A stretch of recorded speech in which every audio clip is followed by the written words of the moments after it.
J'attendais un colis. C'est la seule raison pour laquelle j'ai ouvert la porte. Sans vérifier d'abord, car la notification de suivi indiquait « livré avant 19h ». Et il était 18h53, et j'attendais cette commande depuis 3 jours. Alors, quand on a frappé, j'ai séché mes mains sur le torchon, traversé le salon et ouvert la porte sans y penser à 2 fois. Imara et Estelle Cross se tenaient sur le seuil de ma porte, en tenue de soirée. Pas d'appel préalable, pas de SMS, juste elles.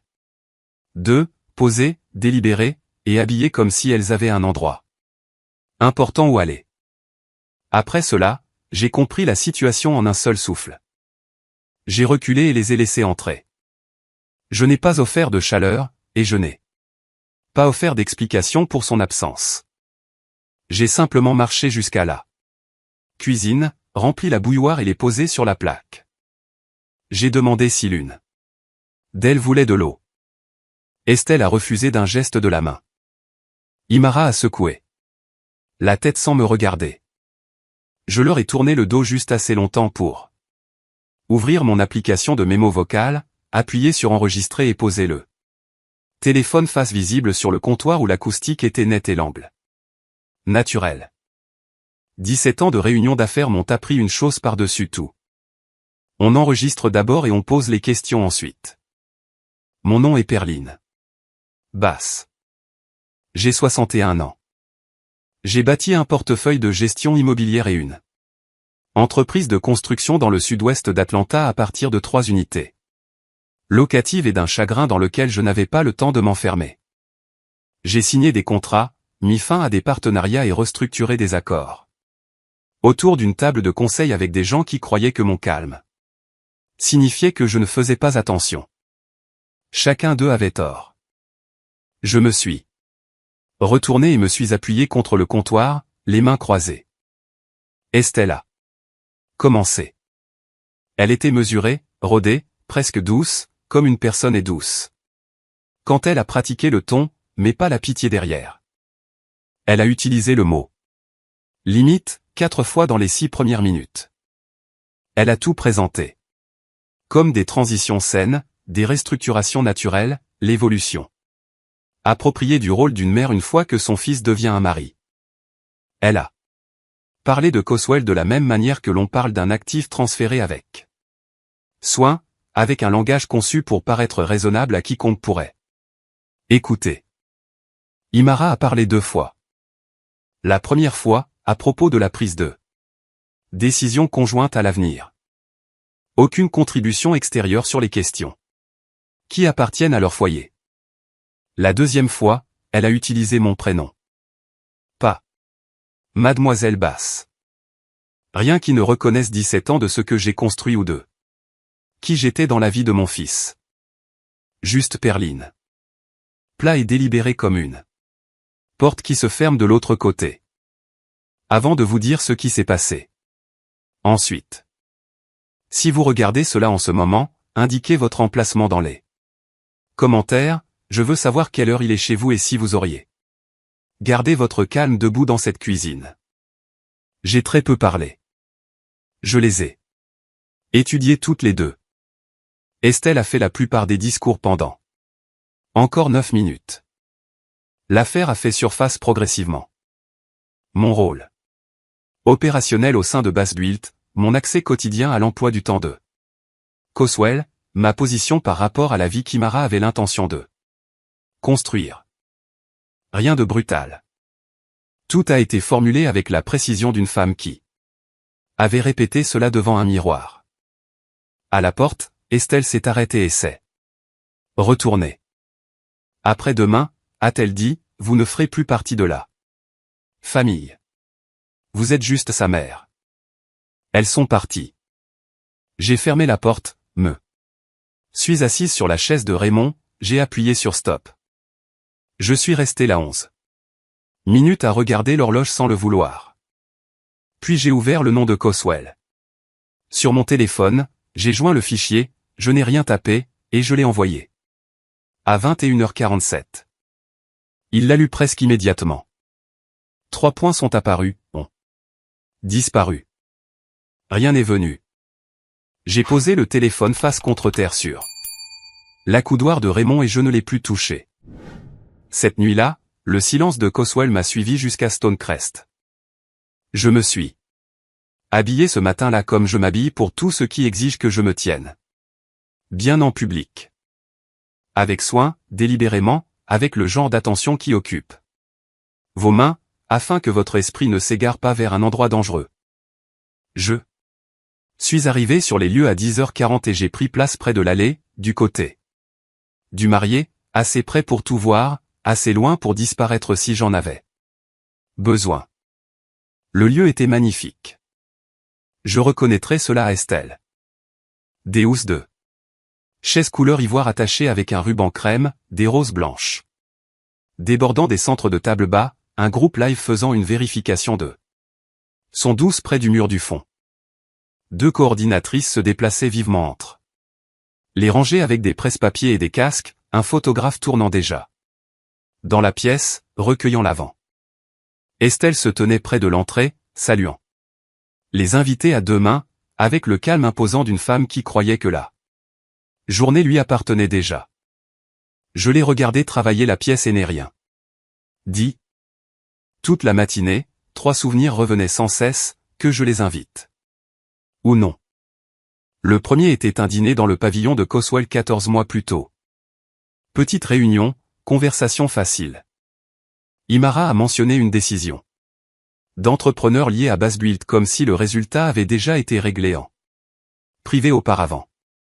Coswell est resté silencieux pendant une demi-seconde, a levé son verre, a changé de sujet assez facilement pour que seule une personne attentive le remarque. J'ai remarqué. Le deuxième souvenir venait d'une réunion du dimanche chez ma sœur le printemps précédent. Imara a dit à 2 femmes près de la cuisine que Coswell préférait garder les moments en famille plus restreints ces jours-ci. Ton agréable, petit sourire, le langage prudent que les gens utilisent tout en établissant des limites qu'ils n'ont pas encore officiellement annoncées. Coswell était dans la pièce d'à côté. Il n'a pas corrigé. Le troisième souvenir m'a le plus troublé. Un entrepreneur m'a appelé directement au sujet de chiffres de matériaux liés à un projet Basbuild dont je n'avais même pas encore été informé. Lorsque j'ai mentionné les chiffres à Coswell plus tard, une véritable surprise a traversé son visage avant qu'il ne la couvre. J'ai alors compris que des informations quittaient notre entreprise par des canaux que ni l'un ni l'autre n'avions approuvés. J'étais encore en train de ressasser ses souvenirs lorsque Coswell a franchi les portes de la salle à 11h15. Costume anthracite, sans boutonnière, sans garçon d'honneur à ses côtés. Une conversation près de l'entrée s'est arrêtée au milieu d'un rire. Quand les gens ont réalisé qu'il était arrivé seul, il s'est arrêté à la table d'inscription des invités, a pris le stylo et a signé son nom avec l'écriture délibérée que Raymond lui avait transmise, le genre qui prend son temps parse qu'il signifie ce qu'il dit. Puis il s'est tourné vers la zone des sièges, pas la suite de préparation, pas la chambre du marié à l'étage, mais les sièges. Il a marché calmement jusqu'à la 3e rangée et s'est assis du côté du marié. Les 2 mains croisées sur ses genoux. J'ai arrêté de respirer un instant. L'une des coordinatrices a immédiatement traversé la pièce vers lui, arborant le sourire figé que les professionnels utilisent quand quelque chose a changé de manière inattendue, mais qu'ils essaient de ne pas alarmer les invités. Elle s'est penchée à côté de lui. Il a répondu doucement. Quoi qu'il ait dit, le sourire a disparu de son visage avant qu'elle ne se redresse et ne se dirige rapidement vers le pasteur. Les murmures ont commencé en quelques minutes. Le témoin est arrivé le premier. La conversation était brève, les épaules tendues. Pas d'argument visible. Mais quand le témoin s'est éloigné, il a passé une main sur sa bouche comme quelqu'un qui essaie de traiter une information trop rapidement. Les garçons d'honneur se sont rassemblés près du mur du fond. Les invités ont commencé à se retourner. Près de l'avant, le sourire d'Estelle s'est tendu pour la première fois de la matinée. J'ai appris plus tard que Coswell Avait envoyé un SMS à Imara avant le lever du soleil, lui demandant de parler en privé avant la cérémonie. Imara avait laissé son téléphone avec la fête nuptiale. Pendant que la coiffure et le maquillage se succédaient dans la suite à l'étage. Estelle a vu le message en premier lorsque l'une des demoiselles d'honneur lui a tendu le téléphone, pensant que cela pouvait être lié au mariage. Imara ne l'a jamais vu. Un calcul de plus. Une chose de plus qu'Estelle regretterait plus. Tard. À l'étage, le premier rapport a été complètement ignoré. Puis une demoiselle d'honneur est revenue pâle et incapable d'expliquer correctement ce qu'elle venait de voir en bas. Le couloir devant la suite nuptiale est devenu silencieux et Imara s'est lentement levé de la chaise de maquillage. Il se leva quand les murmures atteignirent leur paroxysme. J'ai vu qu'Oswald se lever de la troisième rangée avec la démarche mesurée que je reconnaissais de chaque négociation en conseil d'administration à laquelle nous avions participé. Ensemble. Sans hâte, sans hésitation, la démarche d'un homme qui avait déjà terminé l'argumentation en lui-même et arrivait simplement à la conclusion. Le pasteur s'écarta légèrement sans qu'on le lui demande. Le groupe s'arrêta en plein milieu d'une note si brusquement que le claviériste frappa une mauvaise corde en essayant de se rattraper. 220 personnes se retournèrent en même temps. Et la pièce bascula dans ce genre de silence spécifique qui se produit lorsque tout le monde comprend simultanément que quelque chose d'irréversible est sur le point de se produire. Une demoiselle d'honneur apparut à mi-chemin de l'escalier, menant de la suite supérieure, s'arrêta en voyant qu'Oswald seul l'hôtel, puis se retourna et remonta rapidement l'escalier sans dire un mot. Qu'Oswald se tenait devant et ne fit pas une seule seconde de ce qui suivit. Il dit qu'il devait à chacun une minute d'honnêteté avant qu'ils ne consacrent plus de leur journée à une cérémonie qu'ils ne pouvaient, en bonne conscience, continuer. Il le dit simplement. Pas de tremblement, pas de pause dramatique. Juste un homme debout dans une pièce pleine de gens disant la vérité à un coût personnel considérable. Près de la deuxième rangée, quelqu'un murmura « Ô mon Dieu !» à voix basse. Un autre invité les fit taire immédiatement. Il dit qu'il avait appris quelque chose la nuit précédente qui avait changé sa compréhension de la vie dans laquelle il s'apprêtait à entrer. Pas une rumeur, pas un malentendu, quelque chose de documenté et de clair qui lui avait enlevé toutes les raisons de continuer. Puis il dit quelque chose qui fit que la pièce se figea d'une manière différente. Il dit, il ne s'agit pas d'une seule nuit. Une seule nuit a simplement rendu impossible de prétendre que je n'en avais pas déjà assez vu. Au fond de la pièce, Estelle se leva si vite que les pieds de sa chaise raclèrent le sol. Pendant un bref instant, j'ai cru qu'elle allait marcher vers lui. Au lieu de cela, elle se retint, une main agrippant le bord de la chaise de l'aller si fort que même de ma place, je pouvais voir la tension dans ses doigts. Personne d'autre ne bougea. Qu'Oswald dit que le mariage ne pouvait pas être construit sur une base où la loyauté et l'autorité étaient déjà négociées avant que les vœux ne soient prononcés. Il dit qu'il aimait Imara. Il le dit simplement, sans fioriture. La façon dont une personne dit quelque chose de vrai qui lui coûte, et que l'aimer rendait la décision plus difficile, pas plus facile, ce qui était exactement la façon dont il savait que la décision était réelle. La coordinatrice du mariage fit 2 pas anxieux vers le pasteur. Comme si elle avait l'intention d'interrompre, puis s'arrêta quand le pasteur secoua légèrement la tête. Qu'Oswald remercia le pasteur, remercia chaque personne présente dans cette pièce pour leur temps, leur présence et leurs dépenses. S'excusa de ne pouvoir leur offrir une réponse différente. Puis il fouilla dans la poche de sa veste. La pièce cessa de respirer. Il marcha jusqu'à la balustrade de l'autel et posa la bague de fiançailles sur le bois. Non pas rendu, non pas jeté, mais posé. Avec le soin délibéré d'un homme qui pose quelque chose pour la dernière fois et qui veut bien le faire, le photographe abaissa son appareil. À l'étage, une porte claqua si fort que le son se propagea faiblement dans la salle de bal. C'était le moment promis par le titre.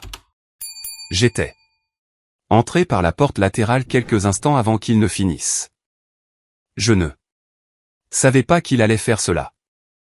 Je m'étais habillé ce matin-là et j'avais conduit jusqu'à Stonecrest, croyant assister au mariage de mon fils. Quand nos regards se croisèrent à travers la pièce, il fit un petit hochement de tête.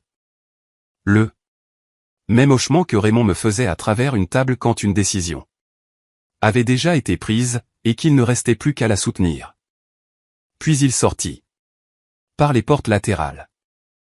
Je le suivis jusqu'au parking. Il se tenait à côté d'eux. Son camion, le dos au bâtiment, les épaules raides, faisant face à la lisière des arbres au fond du parking. Aucun de nous ne parla pendant un long moment. Puis, de quelque part à l'intérieur du lieu, vint le son étouffé de voix élevée. Coswell ferma brièvement les yeux. L'air du matin se calma autour d'eux. Nous. Il dit, j'espérais toujours que tu avais mal compris ce qu'elle voulait dire. J'ai posé ma main sur son bras et l'y ai laissé. Mon téléphone a sonné avant que je n'atteigne la voiture. Pas Coswell, pas la famille. Le premier message venait d'une femme à qui je n'avais pas parlé depuis 14 mois, une connaissance de l'église qui avait signé son texte avec un emoji prière et les mots, juste pour prendre de vos nouvelles. Le second venait de l'épouse d'un entrepreneur que je connaissais de manière périphérique lors d'un événement de développeurs 2 ans plus tôt. Le troisième venait de ma cousine indicateur qui ne m'avait pas appelé pour mon anniversaire depuis 3 ans. Tous formulés comme une préoccupation. Tous portaient déjà une version des événements qui ne venaient pas de moi. Je me suis assise dans ma voiture sur le parking de Stonecrest, lisant chaque message sans répondre. Coswell était déjà parti. Les portes de la salle étaient toujours fermées derrière moi. Les fleurs à l'intérieur n'avaient même pas commencé à faner, et Estelle Cross avait déjà commencé à façonner l'histoire. J'ai alors compris à qui j'avais affaire. Ce n'était pas une mère en deuil réagissant émotionnellement après l'humiliation. C'était une femme préparée exécutant une réponse qu'elle avait déjà imaginée. Avant que la cérémonie ne s'effondre. En début d'après-midi, la version d'Estelle m'était parvenue par 4 canaux distincts. L'histoire était propre. Et cohérente, trop propre pour quelque chose assemblé dans le chagrin. Perline Bah était possessive, contrôlante, une femme incapable de laisser son fils vivre sa propre vie. Le mariage ne s'était pas effondré à cause de quoi que ce soit qu'Estelle ou Imara ait fait. Il s'est effondré parce qu'une mère manipulatrice a empoisonné une relation de 4 ans de l'intérieur et a finalement réussi la nuit précédant la cérémonie. Rien de ce qu'elle disait n'était techniquement passible de poursuite. Pas d'accusation directe, pas de vulgarité, pas de menace, juste un recadrage atmosphérique prudent délivré par des personnes de confiance à d'autres personnes de confiance qui ne me connaissaient pas assez bien pour le contester avec confiance. Elle a sélectionné intelligemment son réseau de distribution, des personnes suffisamment proches pour avoir de l'importance, suffisamment éloignées de moi pour que sa version arrive avant mon personnage. Tout le monde ne l'a pas accepté. Certaines personnes sont restées silencieuses d'une manière spécifique qui signifie qu'elles attendent plus d'informations avant de décider ce qu'elles croient. Quelques-unes m'ont contacté en privé avec des tons qui me disaient qu'elles ne croyaient pas entièrement ce qu'elles entendaient. Mais suffisamment de personnes ont absorbé la version d'Estelle pour que mon téléphone commence à avoir une texture que j'ai immédiatement reconnue. La texture des conversations où l'inquiétude arrive déjà penchée vers le jugement. Vers 17 h, je me suis arrêté à une épicerie près de Camp Creek en rentrant chez moi. À mi-chemin de l'allée des produits frais, j'ai entendu mon nom prononcé doucement derrière moi, suivi d'une phrase qui s'est coupée dès que je me suis retourné. Les 2 femmes qui se tenaient là ont souri trop rapidement. L'une a demandé comment j'allais avec le ton que les gens utilisent quand ils pensent déjà comprendre la réponse. J'ai dit que j'allais bien. Aucune des 2 femmes n'a maintenu le contact visuel très longtemps après cela. Ce moment m'a plus dérangé que les messages. Non pas parce qu'elle croyait Estelle complètement, mais parce que le doute était déjà entré dans la pièce avant moi. Imara est restée silencieuse pendant la majeure partie de l'après-midi. Quoi qu'elle ressentait, elle l'a gardé en elle, mais le soir, elle s'était alignée sur la version de sa mère, ne la distribuant pas elle-même publiquement encore. Mais n'étant plus séparée d'elle non plus. Elle était la fille de sa mère de la manière qui comptait quand la pression arrivait.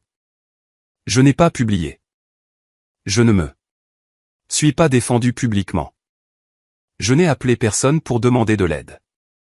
J'ai consigné chaque appel. Heure, appelant, résumé du contenu. J'ai fait une capture d'écran de chaque message. J'ai créé un dossier sur mon téléphone avant le dîner et je l'ai appelé chronologie. À 23h47 ce soir-là, Estelle a publié sur les réseaux sociaux. Pas de nom, juste un langage prudent sur la trahison. L'attachement toxique et les mères qui ne peuvent pas lâcher le contrôle avec grâce. Tout le monde dans notre communauté commune a compris exactement à qui elle faisait référence. Les réponses sont arrivées en quelques minutes. Sympathie, accord, indignation des invités qui rejouaient encore ce qu'ils avaient vu ce matin-là. J'ai lu le message une fois, j'en ai fait une capture d'écran, je l'ai ajouté au dossier, j'ai fermé mon téléphone. Puis je me suis assise sur la chaise de Raymond et j'ai compris quelque chose avec une clarté totale. Estelle avait déjà décidé que c'était une guerre. Elle a préparé son langage, choisi son public, lancé sa première offensive avant même que la salle ne soit entièrement nettoyée, et elle croyait avoir affaire à une femme qui finirait par s'effondrer sous le poids de l'opinion publique. Ce qu'elle ne comprenait pas encore, c'était contre qui elle avait déclaré la guerre. Le bureau de Salem Moral sentait le café, les vieux dossiers et le calme particulier d'un espace où les choses sérieuses sont décidées sans être dramatisées. Je suis arrivé lundi matin avec l'enregistrement vocal, la capture d'écran des réseaux sociaux, mon journal d'appel chronologique et un bloc-notes que j'avais rempli la nuit précédente tandis que la chaise de Raymond me tenait en place. SA est mon avocate depuis que Coswell a 19 ans. Elle ne manifeste pas d'inquiétude. Elle écoute, traite et vous dit exactement ce que vous examinez sans l'adoucir pour le rendre plus facile à supporter. Elle a écouté l'enregistrement 2 fois sans interrompre. Elle allumait note une fois, a croisé les mains sur le bureau, puis elle a dit, Perline, il n'a jamais été question seulement du mariage. J'ai attendu. Elle s'est légèrement penchée en arrière sur sa chaise. La Géorgie ne donne pas automatiquement à un conjoint la propriété d'une entreprise familiale parce qu'un mariage a eu lieu. Ce n'est pas comme ça que ça marche ici. Ce qui signifie que si Estelle comprend même les bases, et je pense qu'elle les comprend, alors il ne s'agissait pas d'un contrôle immédiat. Je suis resté silencieux. Cela a tapoté légèrement un doigt sur le bloc-notes entre nous. Il s'agissait d'accès, a-t-elle dit. D'influence, de positionnement. Elle l'a dit calmement, sans théâtre, comme quelqu'un expliquant des phénomènes météorologiques déjà en cours. Un mari n'a pas besoin de céder la propriété pour qu'une femme commence à façonner les résultats autour de lui. Cela se produit lentement. Des conversations à la maison, des opinions répétées assez souvent pour qu'elles ne sonnent plus comme des opinions. Des décisions discutées en privé avant qu'elles n'atteignent le bureau. Elle a fait une pause. J'ai vu des entreprises s'affaiblir de cette manière sans qu'une seule poursuite ne soit jamais intentée. Cela a frappé. Plus fort que tout le reste, a-t-elle dit, parce que cela semblait réel, non. Juridique, humain. SA a tourné légèrement son ordinateur portable et a rejoué une section de l'enregistrement de l'appartement. Les décisions opérationnelles ont besoin de limites plus saines après le mariage. L'audio s'est arrêté. SA m'a regardé par-dessus l'écran. Cette phrase n'était pas émotionnelle. Elle était stratégique. J'ai senti quelque chose de froid se mettre en place en moi. Jusqu'à ce matin-là, j'avais encore envisagé la visite de l'appartement en partie sous l'angle de la fierté et de la tension familiale. Une mère contrôlante, une future belle-mère possessive, un comportement désagréable enveloppé d'un langage poli. Mais assise en face de SA, j'ai compris quelque chose de différent. Estelle n'était pas venue à mon appartement réagissant émotionnellement à un mariage. Elle était venue préparer à établir des conditions. Les vêtements de soirée, la douceur répétée, l'utilisation répétée du mot aux limites. Rien de tout cela n'avait été spontané. C'était un positionnement déguisé en préoccupation. Salah a dit autre chose avant la fin de notre réunion qui m'est restée en tête tout le chemin du retour. Les gens pensent que le contrôle est toujours bruyant, a-t-elle dit. La plupart du temps, il semble raisonnable jusqu'à ce que les dégâts soient déjà faits. J'ai repris la route à travers le sud-ouest d'Atlanta, rejoignant les 4 dernières années différemment de ce que j'avais jamais fait auparavant. Chaque question d'affaires décontractée que je posais pendant le dîner. Chaque fois qu'Estelle apparaissait à des événements ou des conversations qui n'avaient rien à voir avec elle. Chaque redirection subtile, chaque petit silence de Coswell quand quelque chose semblait légèrement étrange mais pas assez important pour être directement confronté. Rien de tout cela ne semblait dramatique en soi. C'était le but. Je me suis garé et je suis resté assise là, les 2 mains posées sur le volant. La blessure était toujours là. Je ne ferai pas semblant que ce n'était pas le cas. Mais en dessous, quelque chose avait changé. Le chagrin commençait à s'organiser en clarté. J'en avais fini de considérer Estelle Cross comme une femme difficile avec des problèmes de limite. Je la regardais enfin correctement, et Estelle croyait toujours que je n'avais absolument pas compris le jeu qu'elle jouait. Le camion de Coswell était déjà sur le parking quand je suis arrivé à 7h45. Je suis resté dans ma voiture un instant avant d'entrer. Pas longtemps, juste assez pour décider quel genre de mère j'allais être en franchissant cette porte. Le genre qui pose trop de questions. Ou le genre qui se présente et le laisse mener. J'ai choisi la deuxième option. Je n'ai pas toujours été doué pour cela. Mais je m'entraîne depuis qu'il a 17 ans. Il était à son bureau quand je suis entré. Des factures d'entrepreneurs étalées sur la surface de la manière organisée qu'il a hérité de Raymond. Tout était visible, rien ne se chevauchait. Il a dit bonjour sans lever les yeux. J'ai répondu bonjour et je suis allé faire du café sans m'attarder. C'est ainsi que les semaines suivantes ont pris forme. Coswell se déplaçait dans Bassbuilt comme un homme qui avait pris un accord privé avec lui-même de continuer coûte que coûte. Il dirigeait chaque réunion, rappelait chaque appel, prenait de bonnes décisions financières. Sur 3 négociations d'entrepreneurs distinctes sans me demander mon avis. Non. Pas parce qu'il m'excluait, mais parce qu'il utilisait le travail comme certaines personnes utilisent l'eau, se stabilisant de l'intérieur. J'ai observé l'écart entre la compétence et l'homme qui la produisait et n'ai rien dit. Il y a un chagrin particulier qui ne s'annonce pas. Il n'arrive pas avec des larmes. Ou le silence ou un effondrement visible. Il arrive vêtu d'une chemise repassée. Et de réponses correctes et de la discipline spécifique de quelqu'un qui a décidé que s'effondrer n'est pas une option disponible. Je l'ai reconnu parce que Raymond le portait l'année où son père est mort et a continué de le porter. Jusqu'à ce qu'un soir il s'asseye simplement et ne puisse expliquer pourquoi il était si fatigué. Je n'allais pas laisser Coswell aller aussi loin sans savoir que je le voyais. 3 semaines après le mariage, je suis resté tard pour examiner les renouvellements de bail immobilier et j'ai remarqué son camion toujours sur le parking à 7 heures du soir. Tous les autres véhicules étaient partis.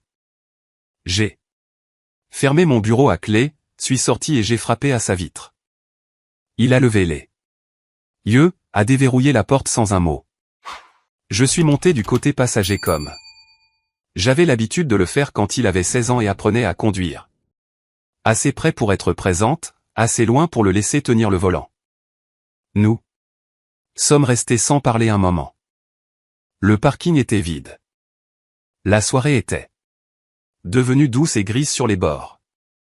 Il a dit, je n'ai pas répondu à ton message cette nuit-là parce que j'avais peur que si je commençais à parler, je me dédirais. Je n'ai pas répondu. Il a dit, j'avais besoin du silence pour être sûr que c'était moi qui prenais la décision et non la blessure. J'ai réfléchi à cela un long moment. Son silence la nuit où j'ai envoyé.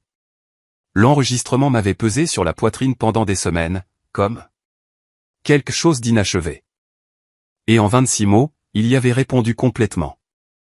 Le silence n'était pas de la distance. C'était la même discipline que Raymond. Utilisé quand quelque chose importait trop pour une réponse immédiate. La décision devait lui appartenir entièrement ou elle ne tiendrait pas. Il avait compris cela à 32 ans d'une manière que Raymond a mis jusqu'à 40 ans à apprendre. Je ne lui ai pas dit cela. Je suis juste resté jusqu'à ce qu'il soit prêt à partir. Il a démarré le camion à 7h40 et je suis retourné à ma voiture. Suis rentré chez moi à travers le sud-ouest d'Atlanta avec les fenêtres baissées et la soirée s'installant autour de moi. Mon fils allait bien. Mais je savais aussi clairement que je savais qu'Estelle Cross n'avait pas fini. Le chagrin de Coswell était un front. Ce qui se construisait sur l'autre front était quelque chose dont je n'avais pas encore vu toute la forme. L'appel est arrivé un mardi matin, d'un numéro que je ne reconnaissais pas. La femme à l'autre bout du fil s'est présentée avec précaution, a donné son nom, a expliqué qu'elle travaillait dans l'immobilier commercial, et a dit qu'elle m'avait cherché parce qu'elle voulait parler à quelqu'un qui gérerait l'information correctement sans mêler Coswell à cela. J'ai apprécié. Je lui ai dit de prendre son temps. Elle avait été abordée à l'extérieur d'un parking de Midtown l'après-midi précédent. Imara se tenait près de sa voiture quand elle est revenue d'une réunion avec un client.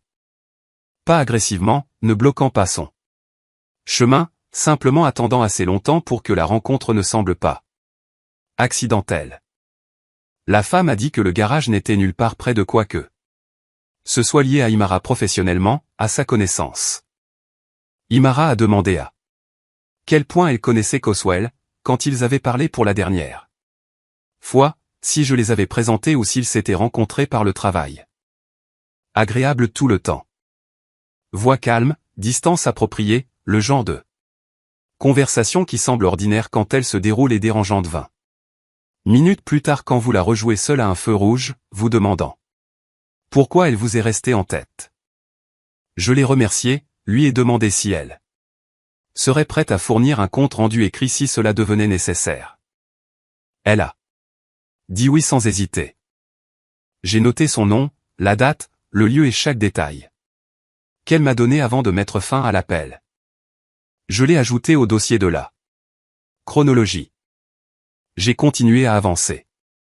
2 semaines plus tard, un second rapport est parvenu par l'intermédiaire d'un entrepreneur avec qui Coswell travaillait régulièrement le long de Cascade Road. Son assistante de direction a mentionné avoir remarqué la même berline sombre à l'extérieur du bâtiment 2 après-midi. Différent au cours de 10 jours. Même véhicule, même zone générale près du trottoir. Elle ne pouvait pas affirmer avec certitude que la conductrice était Imara car elle ne s'était jamais approchée suffisamment la première fois pour l'identifier clairement. La deuxième fois, elle a reconnu le profil après avoir vu des photos de mariage circuler en ligne des mois plus tôt et l'a mentionné nonchalamment à l'entrepreneur qui m'a appelé directement. Pas de confrontation, pas d'appel, pas de scène, juste une présence répétée près des lieux liés à la routine professionnelle de Coswell avec une cohérence suffisante pour que les gens commencent à le remarquer indépendamment les uns des autres. J'ai appelé S à cet après-midi-là, non pas de manière décontractée, mais formellement, comme elle me l'avait demandé. Si le schéma se poursuivait. Elle a écouté sans interrompre. Elle m'a dit que nous étions encore en dessous de tout seuil juridique significatif et que des observations isolées n'étaient pas suffisantes à elles seules pour justifier une action. Mais elle a également dit que les schémas ont de l'importance lorsqu'ils se répètent chez des témoins sans lien qui ne se connaissent pas et n'ont aucune raison de coordonner leur récit. Elle m'a demandé de continuer à tout consigner avec les dates, les lieux et les coordonnées de toute personne prête à documenter ce qu'elle avait observé. Puis elle a dit quelque chose qui m'est resté en tête. Ne présumez pas d'une intention trop tôt, a-t-elle dit. Enregistrez simplement le comportement avec précision et laissez le schéma s'établir. 3 semaines plus tard, le schéma a cessé de sembler lointain. Je suis arrivé dans ma zone de stationnement de Cascade Heights un mercredi soir à 8h15 et j'ai remarqué une voiture de couleur sombre qui tournait au ralenti de l'autre côté de la rue. Phares éteints. Je ne la reconnaissais pas du quartier, bien que cela seul signifiait très peu à Atlanta. Les visiteurs se garaient là tout le temps. Je suis passé une fois avant de faire demi-tour naturellement au lieu de me garer directement à ma place. La voiture est restée là où elle était. Quand je me suis finalement garé et que j'ai vérifié mon rétroviseur, le véhicule est parti. Moins d'une minute plus tard, sans s'enfuir à toute vitesse, sans paniquer. Simplement en partant avec le calme de quelqu'un qui avait fini d'attendre la confirmation qu'il était venu chercher. J'étais encore assise dans la voiture quand mon téléphone a sonné. Coswell. J'ai répondu immédiatement. Il a demandé si j'étais déjà à la maison. Sa voix semblait contrôlée de la manière particulière dont les gens parlent quand ils essaient de ne pas vous alarmer. Avant d'avoir tous les faits. Je lui ai dit que je venais d'arriver. Puis il a dit qu'un ouvrier de maintenance d'un de nos immeubles de Vine City l'avait appelé 1 heure plus tôt pour lui demander si tout allait bien entre lui et moi. Parce qu'elle était apparemment venue poser des questions informelles pour savoir s'il visitait toujours la propriété. Personnellement. Ma poignée s'est resserrée autour du téléphone. Emplacement différent, témoin différent, même comportement. Peut-être que la coïncidence avait finalement épuisé ses limites. J'ai noté l'heure, la marque, la couleur et les 4 chiffres de la plaque partielle que j'ai aperçue lorsque les phares ont balayé brièvement le trottoir. En tournant. Puis je suis monté à l'étage et j'ai appelé SA. Elle a écouté, a posé 3 questions spécifiques. Puis elle a dit quelque chose qu'elle n'avait pas dit lors de nos conversations précédentes. Elle a dit, d'accord, Perline. Nous ne nous contentons plus de documenter. J'ai aussi noté cela. Lee Fortgen a appelé un jeudi matin et n'a pas pu me regarder dans les yeux. À travers le téléphone. Je connais Lee Ford depuis 6 ans. Nous avons conclu 4 accords de rénovation ensemble sans le moindre litige. Ce n'est pas un homme qui se cache derrière des termes vagues. Il dit ce qu'il pense et pas ça. Autre chose. Alors, quand il a appelé pour suspendre l'accord en cours sur la propriété de Cascade Road et a utilisé le mot « instabilité » 2 fois dans les 90 premières secondes, j'ai immédiatement compris que le langage était emprunté. Je lui ai demandé de définir l'instabilité telle qu'elle se rapportait aux opérations réelles de Bas-Built. Il n'a pas pu, a dit qu'il avait entendu des préoccupations de personnes en qui il avait confiance et qu'il voulait attendre avant de s'engager davantage. Je lui ai dit que je comprenais et que l'accord serait toujours là quand il serait prêt. Je l'ai remercié, j'ai mis fin à l'appel, je l'ai noté. 2 jours plus tard, notre bureau de comptabilité a reçu une plainte anonyme via le portail du Better Business Bureau, remettant en question l'éthique des entrepreneurs de Bas-Built et les pratiques de gestion interne, aucune accusation spécifique, aucun incident vérifiable n'y étant joint. Juste un langage suffisamment vague pour forcer un processus de réponse formel et créer une annotation publique consultable jusqu'à ce que l'affaire soit examinée. SA a traité la réponse personnellement dans les 24 heures. La plainte n'a abouti à rien. Je l'ai tout de même enregistré. 3 jours plus tard. Une femme de mon équipe de gestion immobilière a soumis sa démission par email. Courte, polie, aucune explication au-delà de la poursuite d'autres opportunités. Quand elle est venue chercher ses affaires, elle ne voulait pas me regarder dans les yeux. Je ne l'ai pas pressée. À ce moment-là, j'avais compris quelque chose d'important sur les méthodes d'Estelle. Les personnes influencées progressivement par la préoccupation et la suggestion ont tendance à défendre l'influence plus fermement si elles se sentent embarrassées de l'avoir cru. Les presser ne fait que les enfoncer plus profondément dans la version qu'elles ont déjà acceptée. Je l'ai remercié pour son travail, lui ai souhaité bonne chance. Et j'ai ajouté la démission au journal avec la date et le contexte environnant. Le dimanche, la température à l'église avait changé d'une manière spécifique qui vous dit que des conversations avaient eu lieu dans des pièces où vous n'étiez pas invité.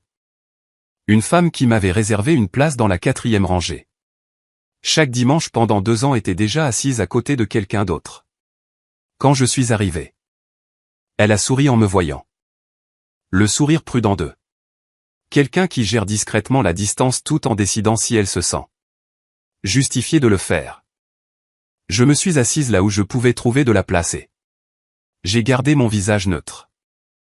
Pendant les annonces, l'un des ministres associés a brièvement remercié les membres qui continuaient de soutenir une réconciliation familiale saine pendant des situations publiques difficiles. La moitié de la salle regardait devant elle. L'autre moitié ne regardait nulle part. Estelle ne m'accusait pas de crime. Elle faisait quelque chose de plus durable que cela. Elle créait un doute atmosphérique, le genre qui ne pèse jamais assez lourd pour se défendre directement parce qu'il n'arrive que rarement comme une déclaration complète. Il arrive comme une préoccupation, comme une hésitation, comme des voix baissées après que votre nom entre dans la pièce. Elle comprenait exactement où se situait la limite entre le troublant et l'actionnable et restait du bon côté avec une précision exercée. J'ai montré à Coswell l'ensemble du schéma ce week-end-là, l'appel de Lyford, la démission, la plainte du BBB, la température de l'église, la chronologie reliant tout cela aux semaines suivant la publication d'Estelle sur les réseaux sociaux. Il a réfléchi un instant en silence. Puis il a dit, elle avait planifié tout. Cela avant même qu'elle ne vienne à votre appartement. Je lui ai dit que je pensais qu'il avait raison. Il a hoché la tête une fois, puis a dit, alors. Nous ne réagissons pas. Nous enregistrons. J'ai regardé mon fils et j'ai compris que la discipline de Raymond n'avait pas sauté une génération après tout. Je suis rentré chez moi ce soir-là et j'ai créé un 2e dossier. Séparé de la chronologie. Interférence professionnelle. L'appel de Lyford est devenu la première entrée. La plainte du BBB, la 2e, la démission, la 3e, les observations de l'église, la 4e. À la fin du mois, le dossier contenait 6 incidents distincts. Estelle agissait depuis des mois avec la confiance d'une femme qui croyait que la patience n'appartenait qu'à elle. Cette confiance était sa première erreur. La 2e erreur était encore à venir. Elle a appelé un jeudi soir, début octobre, et s'est présentée comme le font les gens lorsqu'ils ne sont pas sûrs de la façon dont ils seront reçus, avec précaution, en offrant un contexte avant la demande. Elle travaillait dans les achats pour une entreprise de logistique de taille moyenne. Elle avait rencontré Coswell 2 fois lors d'événements industriels communs et avait échangé des cartes de visite avec lui, comme le font les professionnels, poliment, sans que rien ne se développe au-delà d'une interaction occasionnelle sur LinkedIn. Elle n'avait aucun intérêt personnel dans ce qui s'était passé à ce mariage. Elle appelait parce que cet après-midi-là, Imara se tenait à nouveau devant son immeuble de bureau, et il ne semblait plus responsable de rejeter le schéma. Comme une coïncidence. Je lui ai dit que j'écoutais. Au cours des 2 mois précédents, elle avait remarqué Imara 4 fois distinctes près de lieux liés à sa propre routine plutôt qu'à celle de Coswell. Une fois près de son Immeuble de bureau, une fois à l'extérieur d'un événement de réseautage à Midtown, 2 fois dans des parkings liés à des endroits qu'elle visitait régulièrement après le travail. Aucune des rencontres n'impliquait de confrontation. C'est ce qui la troublait le plus. Imara se comportait comme quelqu'un qui essayait très soigneusement de ne pas paraître regarder quoi que ce soit. La femme a également reçu 3 messages textes au cours de la même période. Le premier poli, le second plus inquisitorial, le troisième suffisamment précis pour qu'elle en fasse une capture d'écran et le montre à une amie avant de décider de ne plus répondre. Puis elle m'a parlé de l'appel téléphonique. 10 jours plus tôt, Imara l'a appelé directement tard le soir. La femme a répondu via le système Bluetooth de sa voiture en rentrant chez elle. Mais il y a eu un léger délai de connexion, et Imara a apparemment supposé que l'appel était allé sur messagerie vocale avant que l'audio ne s'ouvre complètement, alors elle a continué à parler. La femme est restée silencieuse et a laissé la ligne ouverte. Ce qui a été enregistré via le système du tableau de bord n'était pas une confession parfaite que l'on entend dans les films. Certaines parties étaient étouffées par le bruit de la route et les clics des clignotants. Quelques phrases étaient difficiles à distinguer clairement, mais le ton général était sans ambiguïté, des questions insistantes sur qui Coswell passait son temps avec, s'il m'avait mentionné récemment, si certaines femmes de son cercle professionnel étaient toujours en contact avec lui. Pas de menaces, rien d'explosif, mais assez pour établir une pression. Assez pour faire comprendre qu'il ne s'agissait pas d'une femme en deuil faisant une erreur émotionnelle après une rupture. Il y avait un but, une direction, de la patience, la retenue particulière de quelqu'un qui essayait encore de contrôler un récit qui lui avait déjà échappé. J'ai demandé si elle serait prête à fournir une déclaration écrite si nécessaire. Elle a dit oui sans faire de pause. Je l'ai remerciée, j'ai noté tout ce qu'elle m'avait dit avec la même précision que j'avais utilisé depuis la nuit où j'avais créé le dossier de la chronologie. Puis j'ai appelé SA avant 22h et lui ai raconté le récit complet. SA a posé 4 questions, a dit qu'elle aurait besoin des captures d'écran, du fichier audio, de la déclaration écrite, les métadonnées conservées exactement telles que collectées. Puis elle m'a dit de l'appeler lundi. Ce week-end-là, j'ai complètement nettoyé la table de ma salle à manger. J'ai tout étalé sous la lumière du plafond dans l'ordre chronologique. L'enregistrement de l'appartement, chaque capture d'écran depuis la publication d'Estelle sur les réseaux sociaux, chaque journal d'appel, chaque note de témoin, les entrées de passage avec les dates et les plaques partielles, le compte rendu de l'entrepreneur, la démission, les observations de l'église, la déclaration écrite de la femme de l'immobilier commercial d'il y a 2 mois, et maintenant les messages textes, les photographies et l'audio imparfait du tableau de bord d'une femme sans lien avec ma famille et absolument aucune raison de s'impliquer. À moins que ce dont elle ait été témoin ne l'ait véritablement troublée. Je me suis tenu au bord de cette table et j'ai regardé ce à quoi ressemblaient 4 mois de documentation lorsqu'ils étaient rassemblés au même endroit. Pas de chagrin, pas de coïncidence, pas de malentendus isolés se déroulant indépendamment. Un schéma soutenu, coordonné, maintenu avec la cohérence qui n'existe que lorsque l'intention existe d'abord. Estelle agissant contre ma position professionnelle et sociale. Imara refusant de relâcher la surveillance sur les personnes liées à l'homme qui est parti.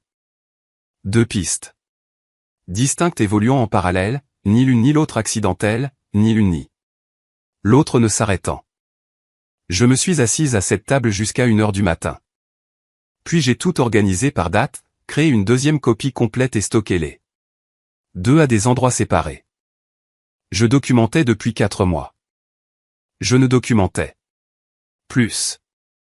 Il est arrivé à midi un dimanche, portant le calme particulier qu'il avait depuis le mariage, présent, fonctionnel, et gardant quelque chose juste sous la surface qu'il n'avait pas encore déposée. J'avais cuisiné un rôti de pot-au-feu, du riz, le pain de maïs qu'il mangeait à cette table depuis qu'il avait 9 ans. Il s'est assis, s'est servi une assiette raisonnable, et a mangé comme une. Personne mange quand la nourriture n'est pas ce pourquoi elle est venue. Mécaniquement, poliment, en mangeant suffisamment pour éviter de me demander. Quand il a poussé l'assiette de côté, j'ai complètement débarrassé la table. Puis je suis allé dans la chambre et je suis revenu avec les 2 copies de la documentation et j'ai tout étalé devant lui dans l'ordre chronologique. Je n'ai pas fait de commentaires, ne lui ai pas dit comment se sentir ou quoi conclure. Je l'ai simplement guidé depuis le début. Le premier appel de la femme de l'immobilier commercial, le rapport du gestionnaire de bureau de l'entrepreneur. Les entrées de passage avec les dates et les plaques partielles, la démission. La distance de l'église, l'appel de Lyford avec son langage emprunté, les messages textes, les photographies, et les 47 secondes d'audio qu'une femme sans lien avec notre famille avait enregistré sans essayer. J'ai tout étalé et puis je me suis assise et je me suis tue. Coswell n'a pas parlé longtemps.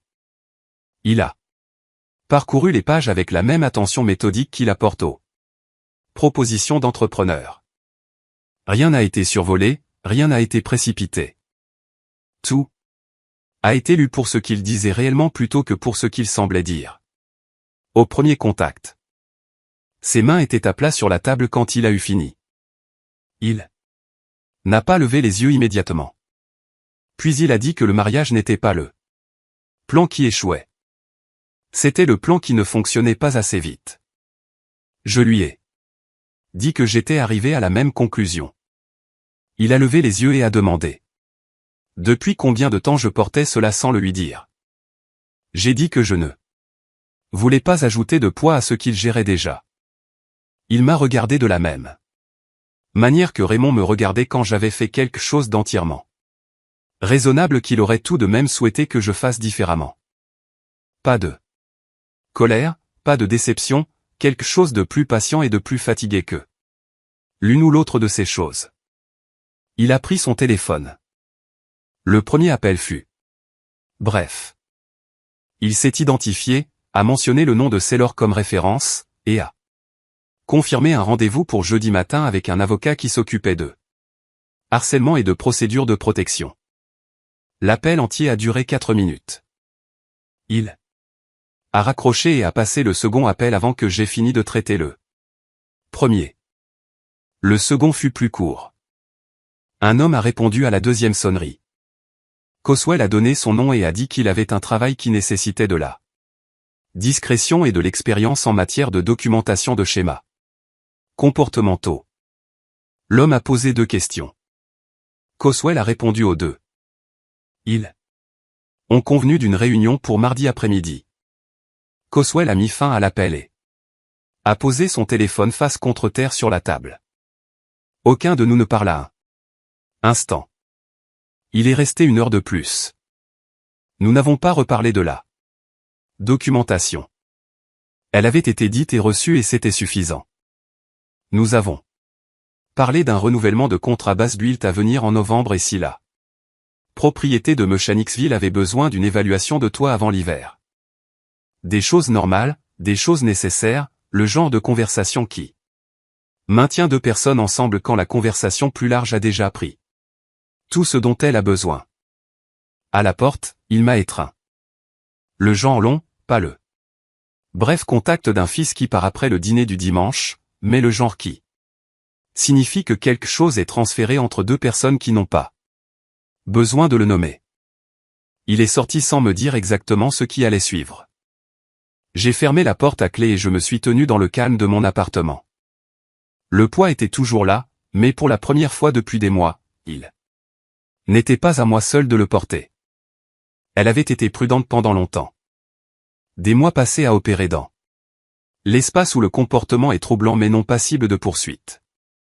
Des publications sur les réseaux sociaux sans nom. Des conversations chuchotées qui s'évaporent avant de pouvoir être retenues. Un doute atmosphérique distribué par des canaux communautaires qui fonctionnent entièrement au bouche à oreille et à la confiance. Elle savait exactement où se trouvait la limite. Elle était restée Du bon côté avec la précision exercée de quelqu'un qui avait déjà fait cela ou avait été conseillé par quelqu'un qui l'avait fait. Puis elle l'a franchi. Un promoteur avec qui Bassbilt avait travaillé sur 2 cycles de contrat a reçu un message texte transféré un mardi matin. Le message venait d'Estelle. Il faisait référence à un processus d'appel d'offres spécifique lié à un contrat de rénovation Bassbilt de l'année précédente. Il laissait entendre que les chiffres financiers de ce contrat avaient été manipulés. Il suggérait que le promoteur pourrait vouloir reconsidérer son association continue avec l'entreprise avant que ce qui allait arriver ne devienne public. C'était suffisamment spécifique pour être passible de poursuite et suffisamment écrit pour être conservé. Il me l'a transféré sans commentaire. Le même après-midi, j'ai appelé SA avant la fin de la journée de travail et lui ai lu mot pour mot. Elle est restée silencieuse un instant. Puis elle m'a demandé de lui envoyer directement par email crypté et de venir jeudi matin. J'étais dans son bureau. À 9 heures. Elle avait imprimé le message et l'avait placé au centre de son bureau. Elle m'a expliqué ce qu'elle regardait sans rien précipiter. Le droit de la diffamation en Géorgie exige une fausse déclaration de fait communiquée à un tiers dans un contexte destiné à causer un préjudice, pas une opinion, pas une vague implication prononcée à voix haute dans un couloir où personne ne peut confirmer exactement ce qui a été dit. Une déclaration suffisamment spécifique pour être mesurée par rapport à des dossiers vérifiables, communiqués par écrit à un tiers ayant une relation professionnelle avec le sujet. Conçu explicitement pour amener ce tiers à se retirer d'une association commerciale. Estelle avait rempli tous les éléments. Les dossiers financiers de Bassbilt concernant le cycle de contrat nommé étaient propres, documentés et entièrement vérifiables sur 3 ans. Il n'y avait aucune manipulation de chiffres. Il n'y avait aucune irrégularité d'aucune sorte. La plainte n'était pas seulement fausse. Elle était spécifiquement et démontrablement fausse d'une manière que nos dossiers pouvaient prouver sans ambiguïté. SA a déposé la plainte en diffamation la semaine suivante. L'avocat d'Estelle a contacté SA dans les 4 jours, recommandant un règlement anticipé. Discret, maîtrisé, traité avant que la documentation jointe au dossier n'entre dans les registres publics. C'était le bon conseil. Estelle l'a refusé. Elle avait passé des mois à calculer que tout ce que je construisais n'était rien de plus qu'une collection de captures d'écran et de sentiments blessés d'une mère blessée, déguisée en stratégie juridique. Elle croyait comprendre les limites de ce que j'avais. Elle croyait qu'elle gagnerait. Cette confiance excessive, la même confiance excessive qui s'habillait en tenue de soirée et se tenait sur le seuil de ma porte pour me dicter ses conditions, fut la chose qui la mena sur un chemin vers une salle d'audience qu'elle ne pouvait pas contrôler. SA m'a regardé par-dessus le bureau.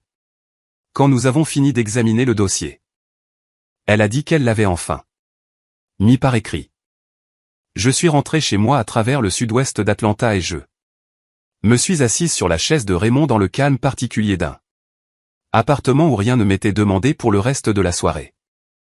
Le message était enregistré. Les dossiers étaient prêts. Les mois de documentation qu'Estelle avait rejeté comme sentiment n'étaient plus attachés à une procédure judiciaire portant son nom.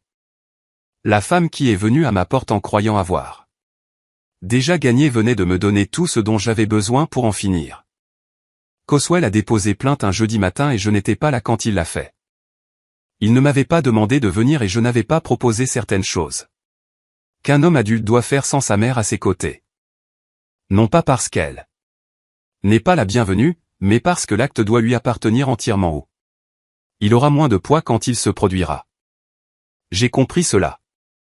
Je suis resté au bureau de Bassbilt à examiner les renouvellements de bail et à attendre que mon téléphone me montre la confirmation qu'il avait promis d'envoyer une fois que ce serait fait. C'est arrivé à 11h43. Déposé, fait. La requête demandait Une ordonnance de protection temporaire nous désignant tous les deux comme parties protégées en attendant une audience complète. S. m'avait soigneusement préparé à la possibilité que le juge puisse la rejeter d'emblée, retarder l'action jusqu'à une audience, ou restreindre considérablement la demande. Les juges de Géorgie varient considérablement sur ces dépôts à moins que la documentation ne montre un schéma soutenu plutôt qu'un inconfort isolé. Ce que l'avocat de Coswell a soumis était 8 mois de schéma soutenu. Des déclarations de témoins signés de 3 femmes indépendantes. Des journaux de passage avec des dates et des numéros de plaques partielles. Des photographies horodatées plaçant le véhicule d'Imara près d'endroits sans base professionnelle pour une présence répétée. L'enregistrement audio du tableau de bord. Le résumé comportemental de l'enquêteur documentant des incidents répétés dans plusieurs endroits sur plusieurs mois. Et l'enregistrement original de l'appartement de la nuit précédant le mariage qui a déclenché tout cela. 8 mois de travail discret. Attaché à un seul dépôt. En début d'après-midi, le tribunal a émis une ordonnance temporaire en attendant un examen formel à la prochaine date d'audience. Restrictions limitées, pas de harcèlement direct, pas de contact. Répétés indésirables, pas d'utilisation de tiers pour communiquer autour d'eux. L'ordonnance. Plus étroit que ce que Coswell avait initialement demandé, mais suffisant pour établir qu'un juge estimait que la documentation justifiait une intervention temporaire jusqu'à ce que l'affaire puisse être entendue pleinement. Cela importait, non pas parce que cela résolvait quoi que ce soit immédiatement, mais parce que cela déplaçait la situation des murmures vers le dossier. Imara n'était pas à son adresse enregistrée lorsque l'huissier a fait la première ou la deuxième tentative. Le rapport de l'enquêteur avait déjà noté qu'elle semblait séjourner par intermittence chez un parent après que le dépôt de la plainte en diffamation soit devenu public. L'huissier l'a finalement atteinte à son lieu de travail à la 3e tentative. C'était une procédure, pas un spectacle. Le dépôt est devenu public l'après-midi. Le soir, j'ai compris ce que le dossier public signifie réellement au sein d'une communauté qui avait absorbé la version d'Estelle des événements pendant 8 mois. Les personnes qui avaient accepté son récit avaient maintenant accès à la documentation. Elles ne pouvaient pas l'adoucir, la rediriger ou la distribuer sélectivement par le biais de conversations de confiance. Le matériel existait simplement, daté, signé, spécifique, et joint à des dépôts entraînant des conséquences s'il était intentionnellement falsifié.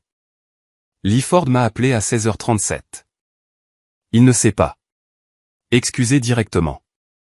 Lee Ford n'est pas un homme qui utilise ce mot facilement. Et je n'en avais pas besoin. Il a dit qu'il avait examiné certaines informations. Et qu'il voulait réexaminer l'accord de rénovation. Je lui ai dit que SA enverrait des conditions mises à jour d'ici la fin de la semaine, les remercier. Ajouter l'appel au journal, et continuer à avancer. Estelle a publié une réponse. En début de soirée. Une déclaration sur les réseaux sociaux qualifiant le dépôt de harcèlement de la part d'une famille et conduite, refusant d'accepter qu'une relation ait pris fin. Elle a utilisé le mot « et conduite » 2 fois. Les personnes qui avaient réellement examiné le dépôt n'ont pas trouvé cette explication satisfaisante. J'ai regardé les réponses sous sa déclaration changée lentement au cours de la soirée. Pas dramatique, pas explosive, simplement plus silencieuse et moins certaine qu'elle ne l'avait été des mois plus tôt, lorsque sa version était passée sans contestation. Je me suis assise dans mon appartement ce soir-là, mon téléphone face contre terre sur la table, et j'ai pensé à quelque chose que Raymond m'avait dit l'année de la naissance de Coswell. Que la femme qui attend le bon moment n'est pas passive. Elle est en mode conservation. Que la patience n'est pas une faiblesse habillée de meilleurs vêtements. C'est une stratégie qui n'a pas encore montré tout son visage. J'avais conservé pendant 8 mois. La dépense ne faisait que commencer. Les affaires civiles ne se déroulent pas comme les gens s'y attendent. Il n'y a Pas de moment unique où tout éclate. Pas de confrontation dramatique dans une salle d'audience où la vérité arrive comme un verdict avant le verdict. Cela se déroule comme l'eau s'écoule à travers de vieilles infrastructures. Régulièrement, sans annonce, trouvant chaque fissure qui a toujours été là et l'élargissant progressivement jusqu'à ce que la structure ne puisse plus retenir ce qu'elle a été construite pour retenir. Les demandes de communication de pièces ont été envoyées en janvier. Ce qui est revenu n'était pas un document dévastateur. C'était une accumulation, de la même manière que ma documentation s'était accumulée, de messages transférés, de relevés d'appels et de communications écrites qui racontaient une histoire fondamentalement incompatible avec la version qu'Estelle avait présentée à quiconque voulait bien l'écouter au cours des 8 derniers mois. La première personne à se manifester fut la femme qui avait quitté mon équipe de gestion immobilière sans me regarder dans les yeux. Elle a contacté Scylla directement, a dit qu'elle y pensait depuis que le dépôt de l'ordonnance restrictive était devenu public et avait décidé qu'elle ne pouvait pas garder le silence sur ce qu'elle savait. Estelle l'avait contactée à plusieurs reprises sur plusieurs semaines avant sa démission, pas une fois, plusieurs fois, avec des allégations spécifiques sur mes pratiques de gestion présentées comme des connaissances d'initiés de quelqu'un ayant un accès direct à la situation. Elle l'avait cru. Elle ne le croyait plus maintenant. Elle a fourni une déclaration écrite couvrant chaque conversation, chaque date qu'elle pouvait confirmer, et chaque allégation spécifique qu'Estelle avait faite. Elle l'a signée et l'a soumise sans qu'on le lui demande 2 fois. Sa déclaration a rejoint le dossier.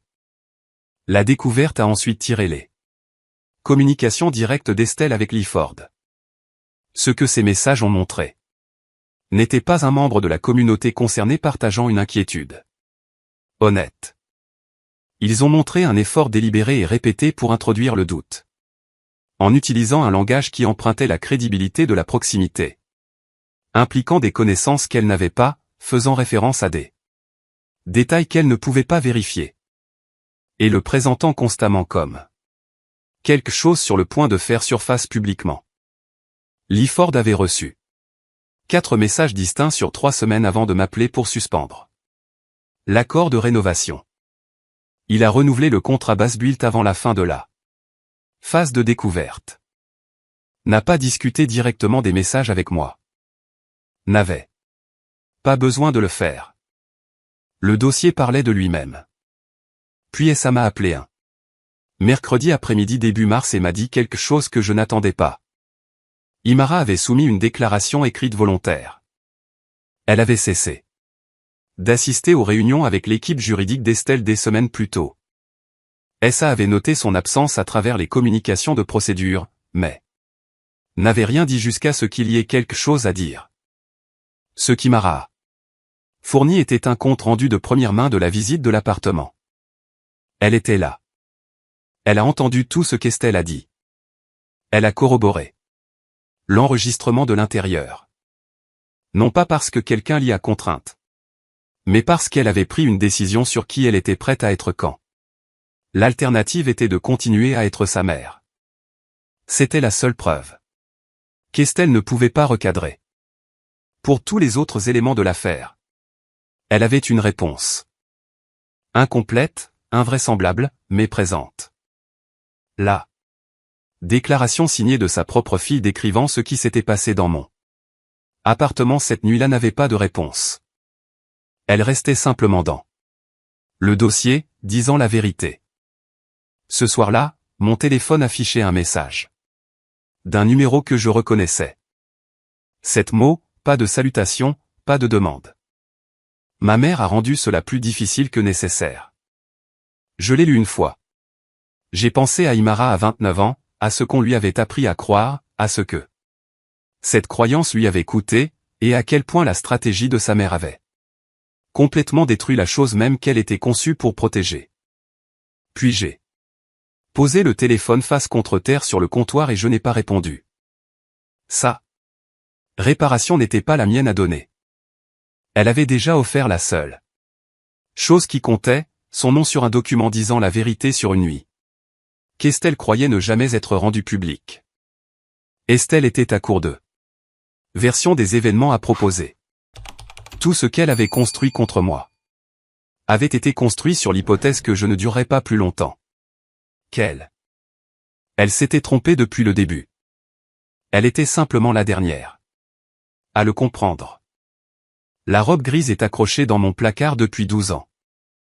Je l'ai achetée l'année où Raymond est mort pour une réunion avec un promoteur qui avait décidé qu'une femme récemment veuve avec 3 logements locatifs n'était pas une partenaire commerciale sérieuse. Je l'ai portée ce jour-là et j'ai conclu l'accord avant le déjeuner. Je l'ai portée à chaque procédure importante depuis lors. Non pas par superstition, mais par la confiance spécifique d'un vêtement qui n'a jamais été dans la pièce quand les choses ont mal tourné. Je l'ai mise le matin de l'audience civile et je me suis rendu au tribunal sans appeler personne. Près de 11 mois s'étaient écoulés depuis le mariage. Déposition, échange de pièces, tentatives de médiation qui n'ont abouti à rien. Prolongation demandée par l'équipe juridique d'Estelle après que des communications supplémentaires aient fait surface lors de la production de documents. L'affaire avait progressé comme les affaires civiles sérieuses progressent généralement, lentement, coûteusement, et avec suffisamment de paperasserie pour que toutes les personnes impliquées soient fatiguées d'entendre leurs propres noms associés à cela. Ça a été déjà dans le couloir quand je suis arrivé. Nous n'avons rien examiné. Tout avait déjà été examiné. Trop de fois pour que cela compte encore. Elle a simplement hoché la tête et nous sommes entrés ensemble. Coswell était 2 rangées derrière moi. Je ne me suis pas retourné pour le confirmer. Je connais sa posture comme je connais ma propre écriture, et je pouvais le sentir calme et présent, et cela était suffisant. Le tribunal civil n'est pas conçu pour le spectacle. Il n'y a pas de moment où une seule révélation éclate tout et la pièce réagit. Il y a une procédure. Il y a des dossiers lus comme preuve.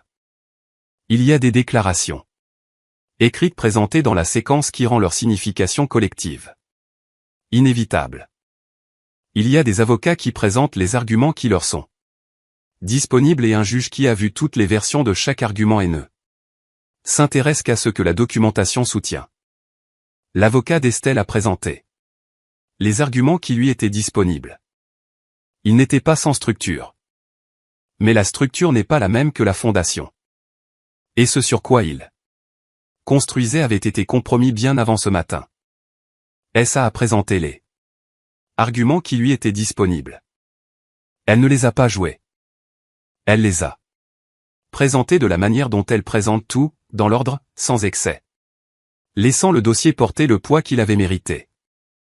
Sous contre-interrogatoire, les propres communications écrites d'Estelle lui ont été relues, le message transféré au promoteur, les 4 messages à Lyford, les relevés d'appel reconstitués par la découverte montrant l'étendue et la répétition de sa campagne. Et la déclaration volontaire d'Imara, le compte rendu de sa propre fille sur ce qui a été dit dans mon appartement 7. Nuit-là, entrée et reconnue sans aucune explication qu'Estelle aurait pu offrir. Et que la salle aurait trouvé crédible. Sa défense ne s'est pas effondrée à cause d'un seul mensonge exposé. Elle s'est effondrée par accumulation, par répétition, par une trace écrite qu'elle n'avait pas cru que j'étais capable de construire. La femme qui avait opéré dans le déni plausible pendant des mois n'a pas pu maintenir ce déni une fois que ses propres mots lui ont été relus à côté de dossiers, de chronologies et de déclarations de témoins recueillis sur près d'1 an. Le jugement était financier, suffisamment important pour faire mal, un dossier public permanent, paruneux de la manière dramatique que la télévision aime imaginer. Mais suffisamment substantiel pour que les discussions de règlement reprenant presque immédiatement après concernant les autres réclamations. Après, j'ai rassemblé mes documents, remercié SA dans le couloir avec la concision spécifique de 2 personnes qui ont fait ce qu'elles étaient venues faire. Coswell a marché avec moi jusqu'au parking sans parler. Dans l'ascenseur, il a brièvement posé sa main sur mon épaule. J'ai posé ma main sur la sienne un instant. Les portes se sont ouvertes et nous sommes allés à nos voitures. Je n'ai pas regardé en arrière vers l'entrée du palais de justice. J'ai appris plus tard que les membres de la communauté qui avaient suivi l'affaire avaient vu Estelle sortir seule. Pas de famille à ses côtés, pas de victoire dans sa façon de se tenir, juste une femme dans une belle blouse, marchant vers sa voiture avec le silence particulier de quelqu'un qui n'a plus de version des événements à offrir. Elle n'a pas perdu une audience. Elle a perdu l'architecture qu'elle avait passé des années à construire autour d'elle. Je m'étais déjà tourné vers ma propre voiture avant qu'elle n'atteigne la sienne. Il n'y avait plus rien à regarder. Plus d'1 an s'est écoulé depuis que j'ai ouvert cette porte, attendant un colis. Je me tiens à la fenêtre du même appartement de Cascade Heights où 2 femmes sont arrivées en tenue de soirée, croyant avoir déjà décidé comment mon histoire se terminerait. La lumière du soir se pose dans les arbres le long d'eux. La route comme elle le fait dans cette partie d'Atlanta en automne, rendant les choses ordinaires plus douces sur les bords. J'ai vécu dans cet appartement pendant 11 ans. Je l'ai choisi délibérément alors que j'aurais pu me permettre quelque chose de plus grand parce que Raymond a toujours dit que le bon espace est celui qui contient ce qui compte sans vous obliger à remplir le reste. Je n'ai jamais eu besoin de remplir le reste. Basbuilt est intact. 11 propriétés. Intactes. L'accord d'exploitation portant le nom de Raymond sur le document fondateur et le nom de Coswell à côté du mien est intact. Rien de restructuré. Rien de cédé, rien de négocié lentement à une table de dîner sous le poids de l'influence de quelqu'un d'autre. Je pense parfois à Estelle, pas souvent et pas avec cruauté, juste le reflet d'une femme qui a vu un long calcul enfin rencontrer sa propre arithmétique. Le jugement n'a pas détruit sa vie. La vraie vie est rarement aussi théâtrale, mais il a déstabilisé ce qu'elle appréciait le plus. L'apparence de l'autorité, la confiance de la communauté, l'image soigneusement entretenue d'une femme qui semblait toujours liée aux bonnes personnes et aux bonnes informations. Ce genre de dommage ne disparaît pas rapidement à Atlanta. Imara s'est éloignée de sa mère discrètement et complètement. Je ne l'ai pas vue depuis presque 1 an. Une fois, 3 mois. Après l'audience, je l'ai vue de l'autre côté d'un parking de supermarché près de Camp Creek. Elle m'a vu aussi. Aucune de nous ne s'est dirigée vers l'autre. Certaines distances s'annoncent sans mots. Coswell a 33 ans maintenant. Ce que ces mois lui ont fait n'est pas de le refermer, mais ils ont laissé une marque. Il y a des moments, même maintenant, où ses instincts arrivent avant ça. Confiance. Il pose plus de questions qu'avant, lit les contrats plus lentement. Observe les gens plus longtemps avant de se détendre en leur présence. Certaines leçons coûtent trop cher pour être laissées proprement derrière une fois que vous les avez payées en totalité. Pourtant, il s'est reconstruit soigneusement. Il s'est jeté à corps perdu dans Basbuilt pendant les mois les plus difficiles. Et l'entreprise a grandi grâce à cela. Non pas malgré la difficulté, mais grâce à la discipline que la difficulté exigeait. Il y a une femme dans sa vie. Maintenant. Elle y est entrée lentement et à son propre rythme. Plusieurs mois après, elle a demandé si elle pouvait me rencontrer, non pas pour être évaluée. Lui a-t-elle dit, juste pour comprendre la famille dont elle pourrait un jour faire partie. Elle et moi avons pris un café à cette table il y a 3 semaines. Elle a posé des questions curieuses plutôt que positionnées. Elle a écouté sans calculer. Elle est partie sans essayer d'obtenir quoi que ce soit d'autre que la conversation elle-même. J'ai immédiatement reconnu la différence. Chaque question que j'ai jamais posée dans cet appartement avait une destination. Les questions de cette femme étaient simplement des questions.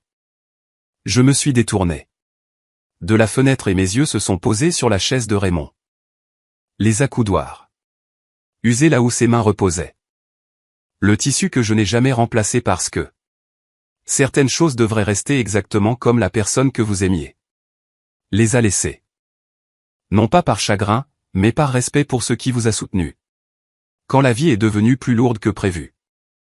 Il y a encore des nuits où je verrouille le pen dormant et fais une pause supplémentaire avant de m'éloigner de la porte. Pas de peur, pas d'amertume, juste le souvenir. Raymond a commencé. Avec 3 unités, il a appelé une fondation. Il est parti avant de pouvoir voir ce que c'est devenu, mais il l'a laissé à la bonne femme, et la bonne femme l'a laissé au bon fils. Et personne qui a franchi cette porte en tenue de soirée avec un discours préparé n'allait jamais changer cela. Je n'ai pas besoin de dire que j'ai gagné. Les 11 propriétés le disent. L'accord d'exploitation le dit. Le nom de Coswell à côté du mien sur quelque chose qui est toujours debout le dit. Certaines choses n'ont pas besoin d'une ligne de conclusion.